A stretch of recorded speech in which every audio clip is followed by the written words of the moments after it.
This is Randy Osborne, and I am here called the FPEA Convention, or Florida Parent Educators Association Convention here in Orlando, Florida.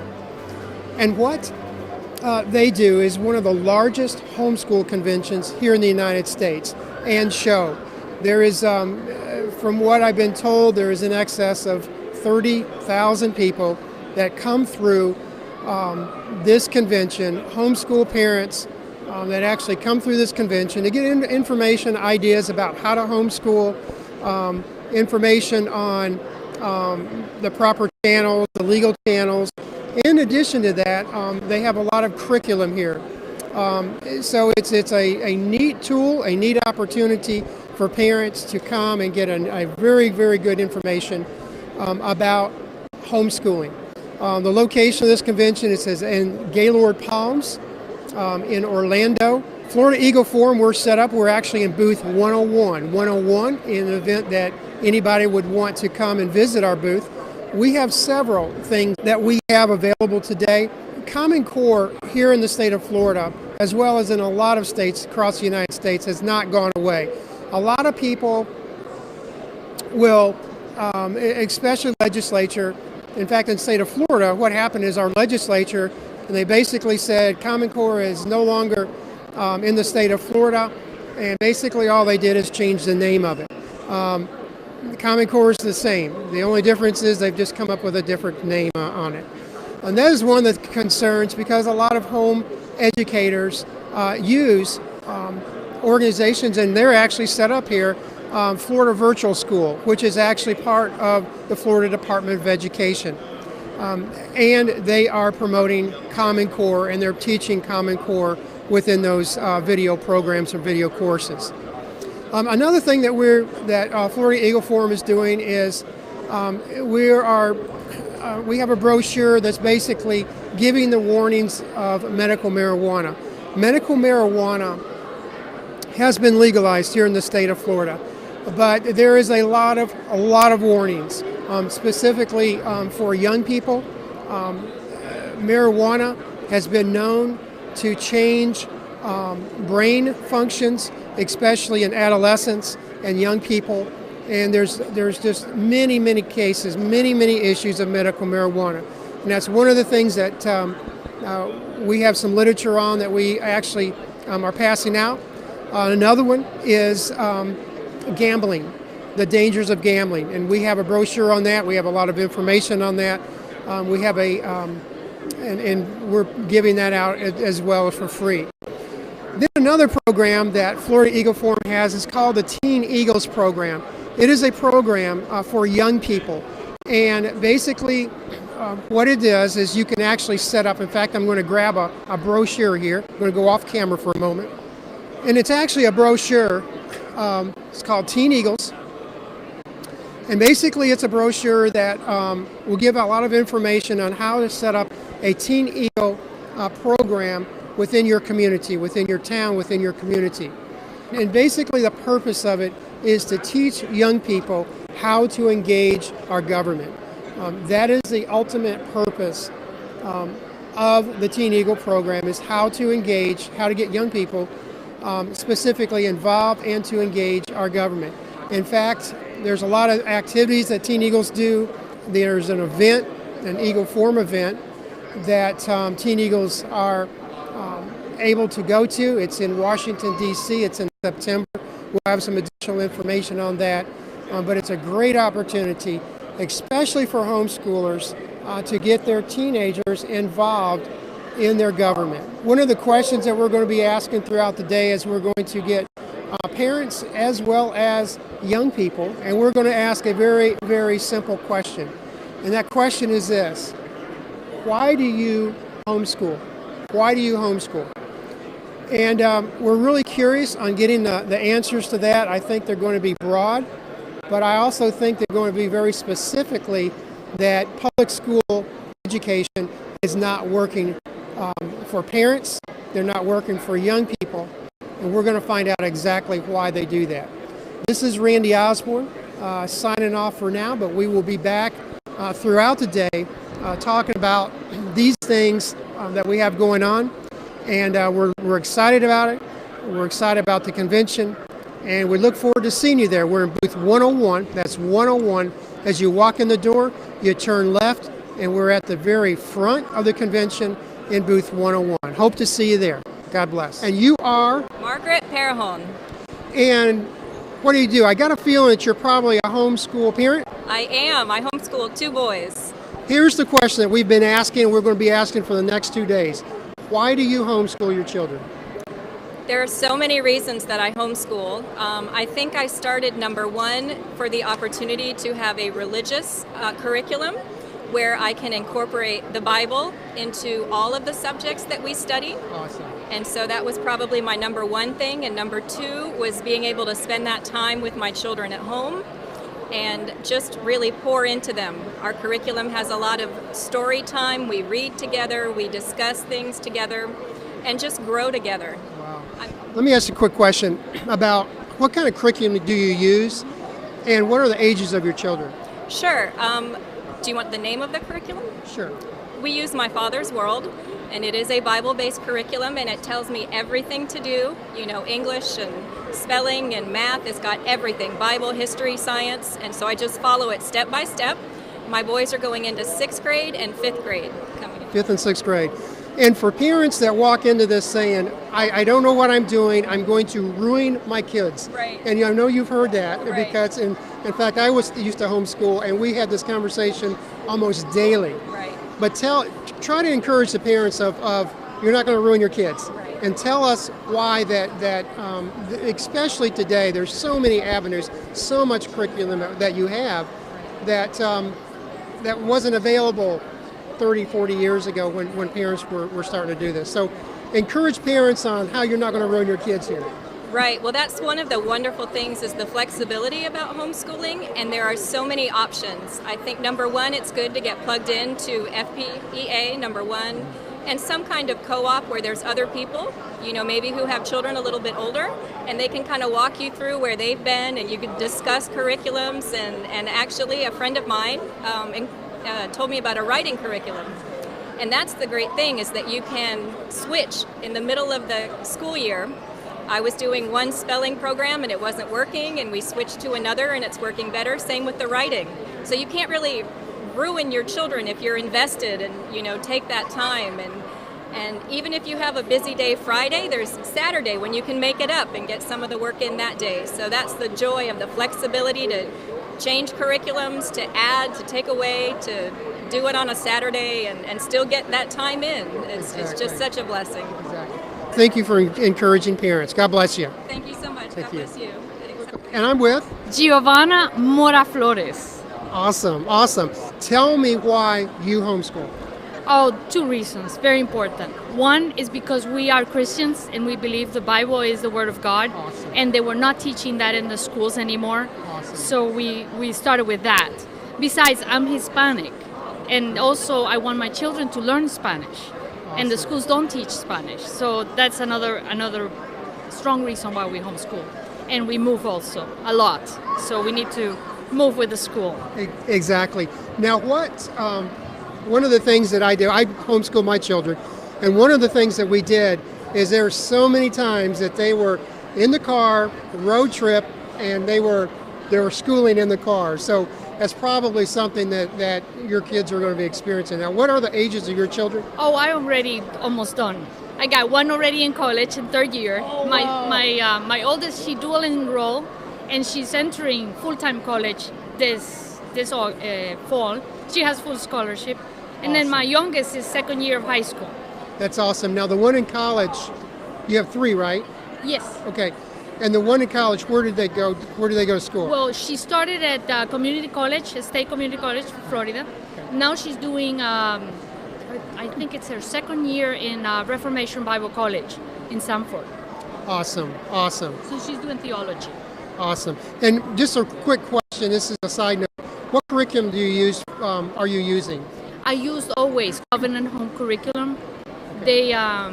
They don't go with Christian books as per se. They just find the best there is out there that has gone through the test of time. Right. make sure that it's a good book. Right. And right. that's what they use. And I always use it with all three of them. They're well prepared for college for that, if that is your goal.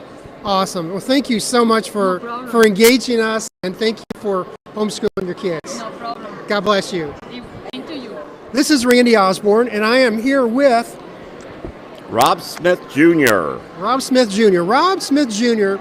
is I'm a Florida historian. I'm very much into politics, very, very, very involved. I do artwork, so folks call me an artist. I don't consider myself that, but I do a lot of illustration work, been professional for 39 years. And then also I'm involved with motivational speaking and getting folks to realize their potential creatively and beyond. he's also a national acclaimed cartoonist extraordinaire. And we are at the convention, the FPEA convention. It's the Florida Parent Educators Association. It's long, but that's what it is. Everybody calls it a FPEA. It is one of the largest homeschool conventions in the United States. It is the largest, I believe. I believe it is is the largest. I was told there are somewhere in the neighborhood of over 30,000 people that come through this event. Parents and children. Exactly. And they're everywhere. But I want you to just kind of give your view of what you do, what's going on, and some of the things that you do here in the state of Florida, because you are a historian. Anytime I want information, this is the go-to guy about history here in the state of Florida. But I want you to kind of give your view.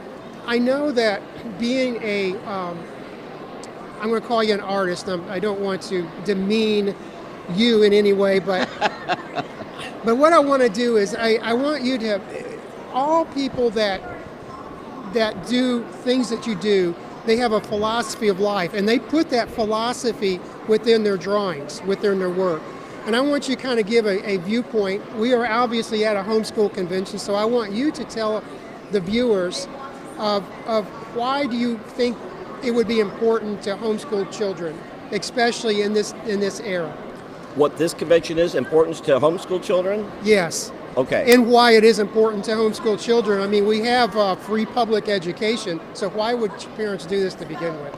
Well, public education is falling apart. My family's been teaching public education in our great state of Florida for over 100 years. Oh, wow. And in that time, things have not gone well, and teaching today is not what it was 30 years ago or 60 years ago. One of my favorite things I've studied about Florida history is education. It's a fascinating subject. How it went from, how education in Florida went from mom, dad, and the kids getting together with other mom, dads, and the kids, all meeting in a common location to teach their little people to, in the 1920s, things really started to go awry as government found a way into all of this, and they started to reorganize it all, and suddenly it became a bureaucratic nightmare that has culminated to what we see today, in which it's very hard for parents and their children to connect with the government entities. And it's not necessarily, this is not the fault, I believe, of teachers themselves. They're doing their best. Right. But it's the upper levels that are making commandments, whether it be Common Core or whatever, making it extremely difficult for parents to help their children become educated. This is something that mom, dads, and the kids can do with their children, homeschooling. Exactly. And that's why this convention is imperative, to have not just the parents and children to get together and communicate amongst each other, but also to have all these people who are selling, they're introducing or showing their programs and ideas and thoughts of how to better homeschool your children. We need that. So this is a critical, I feel it's a critical event for parents and teachers to be at. And I mean public school teachers should be here too, to see what is available, because they could take some of these things and take them into the public schools and kind of get around some things that are going on in there. Absolutely, absolutely.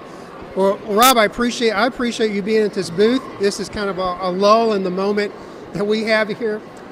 But basically, he's doing all kinds of caricature drawings for children. He's actually, let me see your picture that you're doing right now. Oh, he's doing a couple of them. I've been busy drawing a lot of parents and a lot of children with their homeschooling children, doing little drawings. And also I've been taking this River Rats book, brand new, introducing it here and doing drawings on the back for little people. And then this is a painting I'm working on. Amazing. Absolutely astonishing.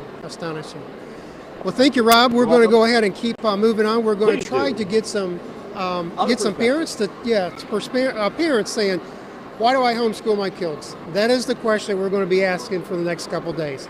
Thank This you. is Randy Osborne with Florida Eagle Forum and Rob Smith Jr. signing off for now.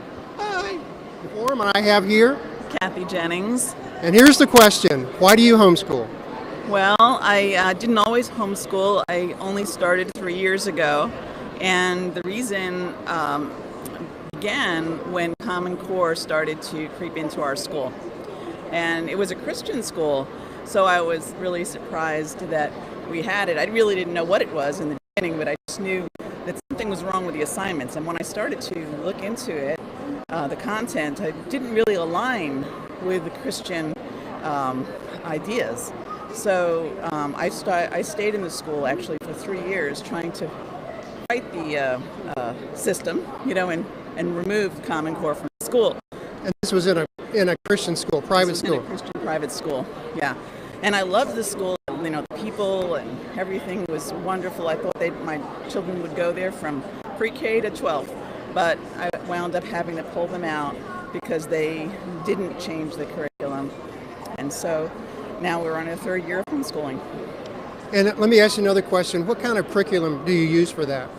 Well, I tried a variety of curriculums the first year, I was finding my way. And then because I was starting homeschooling kind of on the later side, I started to look for help, and I used a homeschool group where there was a math teacher, and that was pretty good too. But eventually I found something called Freedom Project Academy, where they are watchdogs to keep Common Core out of all of the materials that they use. Awesome. Well, very good. So the bottom line reason is Common Core is why you pulled your children out, and you're happy you did it. You've been doing it for 2 years, 3 years? This is the 3rd year. This is the 3rd year. Mm-hmm. And this is probably the best place that you could be to get resources in that. Would you agree to that? Oh yes, absolutely. Because even though we do we do an online school called Freedom Project Academy. The school is located in Wisconsin. I always like to say it's so funny. We live in Florida, but our children go to school in Wisconsin. So no snow days, though, right? No. But they do have to put up with hurricane days from Floridians, and then tornadoes from Midwest and all that. So it's nice. It's an online community that's closed, and we see the teachers online, and I just love that they are very active in the fight against Common Core. Duke Pesta, I don't know if you've ever heard of him. Absolutely, yes. He, I heard him speak in Miami. I think with either you or Karen Ephraim that had told us about seeing Duke Pesta. Yes. And then I found out he'd started a school, and we are just thrilled with Freedom Project Academy, thrilled with everyone who is trying to fight Common Core and try to support them. Thank you so much. Appreciate it. This is Randy Osborne, Eagle Forum, and I have with me Alex Newman. And here's the question. We are at the FPEA convention. Here's the question I've been asking all parents. And here's the question I'm asking you. Why do you homeschool your children? Well, I would say the primary reason is that I want my kids to have a God-centered education. If you read the scriptures, we know that the foundation of wisdom, the foundation of knowledge is fear of the Lord. And they don't get that in the government schools. In fact, they're told that they come from slime, that there is no God, that science debunks the Creator. And so that's simply unacceptable. Then secondary reasons, for me, and I know Phyllis Schlafly talked about this a lot, phonics is crucial for kids to be able to learn how to read. And yet under Common Core, they have them memorizing sight words, which we've known for 150 years, causes illiteracy, causes dyslexia, causes all sorts of problems. They teach fake science, they teach fake history. I mean, I would sooner send my kid into a burning building than a public school, and so we have to keep them at home and homeschool, and we can't afford a fancy private school, so that's what we do. Excellent. Now, there's a little bit more about Alex that the viewers don't know. One of them is he has actually been on Phyllis Schlafly on her radio show. And so he's got a little bit of history with Eagle Forum. And you have just recently written a book. And tell us a little bit about your book and some of the details about it. Sure. Well, thank you so much, Randy. And the book is called Crimes of the Educators, How Utopians Are Using Government Schools to Destroy America's Children. I co-wrote it with Dr. Samuel Blumenfeld, who was actually a longtime friend of Phyllis Schlafly. She endorsed our book and urged all the leaders of Eagle Forum to read it. And we go through a number of things. Essentially, we make the argument that the government education system has at this point literally become a criminal enterprise. And that sounds shocking to a lot of people until you see what's going on in the schools. They're pushing pornography on them. They're deliberately, not the teachers obviously, we say the teachers are just as much victims as the students in this system, but they're teaching literacy in a way that they know causes dyslexia and illiteracy. If any businessman marketed a product as doing something and it did the opposite, people would be outraged. They would go to court. They'd say, you defrauded me. And yet here we're paying taxes for these government schools. We're being told that their children are going to be educated in them, and instead they're getting the opposite. They're turning into illiterate. So the government's own numbers prove this. They can't do math. The government's own numbers show 25% of kids, high school seniors, are even proficient in math. So this is the government's data. You don't have to take my word for it. That's simply unacceptable. And so what we argue is that this needs to stop. The children are being abused, they're being dumbed down, and it's simply unacceptable. And the easiest way for parents to stop this is to protect their kids, to teach them how to read with phonics. Phyllis Schlafly had a great book to teach the kids to read with phonics. Dr. Blumenfeld had one as well. Lots of options out there, but parents need to know about them to be able to take the steps to protect their kids. Excellent, excellent. Is there any closing comments about the show, this event? We are in one of the largest events known in the United States. Is there anything that you have to say about it, and what part of the show that you enjoy? Yeah, well, thank you very much. And this has been a really great convention. It's so wonderful to be around all these other homeschool parents and families who really value their children and their children's education. It's a fantastic conference. If you haven't been here, I highly recommend that you come next year. Get involved with the Eagle Forum. Get involved in helping to save the nation. And education is really at the heart of fixing this country. So viewers, I hope that you'll get involved, take action, get educated on these issues, and protect your own kids. Thank you so much. Thank you very much. Thank you, and God bless you. God bless you too. We're in the booth. We're at the FPEA convention. This is the largest homeschool convention in the United States. I don't know if you knew that or not, but I am with Bob White. Bob White is running for governor of Florida, and he's here at the convention. And I want to talk to you, Bob, just a little bit about homeschooling and very specifically about education, because one of the reasons that this has become so large in the state of Florida as well as in the nation is specifically because of our education system and our education problem. And I just wanted to get your view specifically on education, because that's one of the largest budgets, as you know, in the state of Florida. Well, you're absolutely right, Randy. It's an $88.7 billion budget, and of that, $21 billion is K through 12, another $3-4 billion for higher education. And we do have some pretty significant problems within public education in the state of Florida. And I'm getting ready to release, just this week, I'll be releasing a position paper, our actual white paper, if you will, on education and the reforms that we're proposing for education, public education here in the state of Florida. The reason I'm here at this forum is that I'm a big fan of homeschooling. And one of the things that I believe that we have got to do is we've got to make sure that we protect our homeschool industry and that we protect our private school industry, because, we now have these voucher systems that are being picked up and being used by people within the private school industry. And anytime government gets its financial hooks into something, they have a tendency to want to control those things. And I want to make sure that we always protect these two industries, homeschooling and private schooling. One of the things, Bob, that in just working in the legislature over the past few years, one of the biggest battles that we have every single year, in fact, you've been part of some of those because we've been there fighting those. Right. But one of those battles is this, that our legislature, for some reason, wants to try to make homeschools accountable, as they would call it, and private schools accountable, because some money is being moved back from our money back through the system back to educators. And one of the problems that they keep telling us is we want to have an accountability for homeschoolers. Therefore, we think that they need to align to the same test standards that public school students do. Now, to us, that is a major, major problem, because we don't want anything to do with that. We are very, very successful on a national norm. Our test standards are much, much higher than any public school education.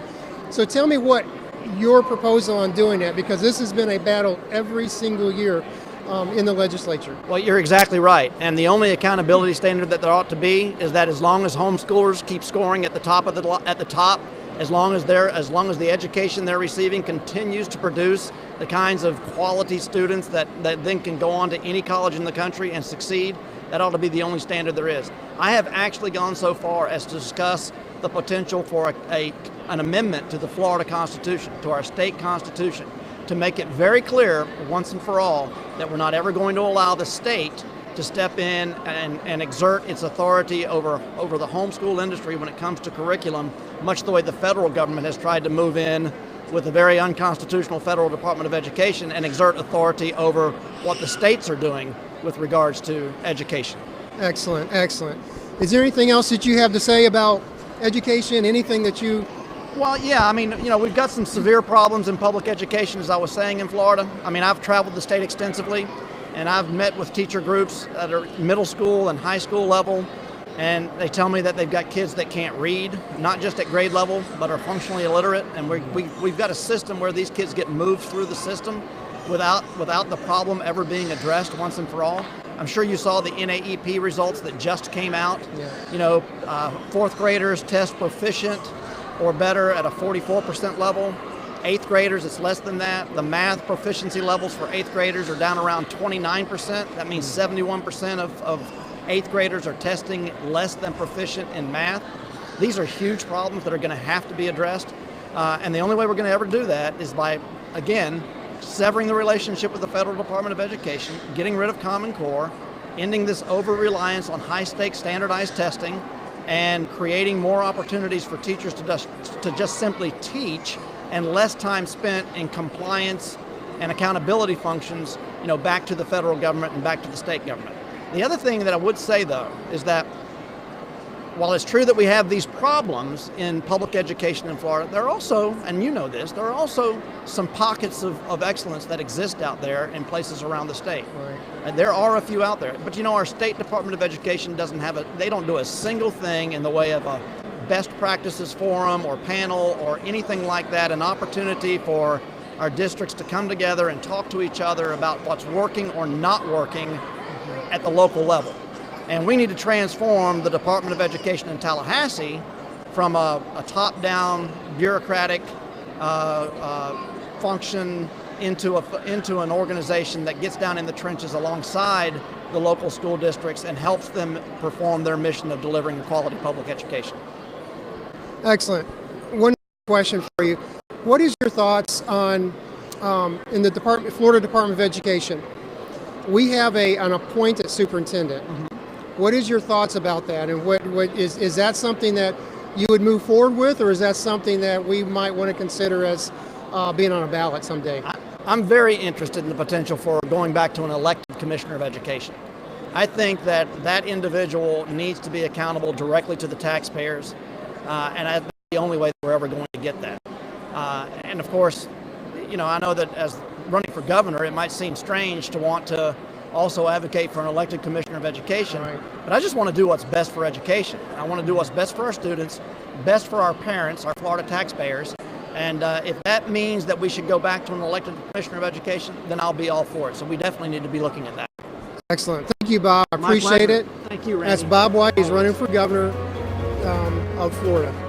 Thank you.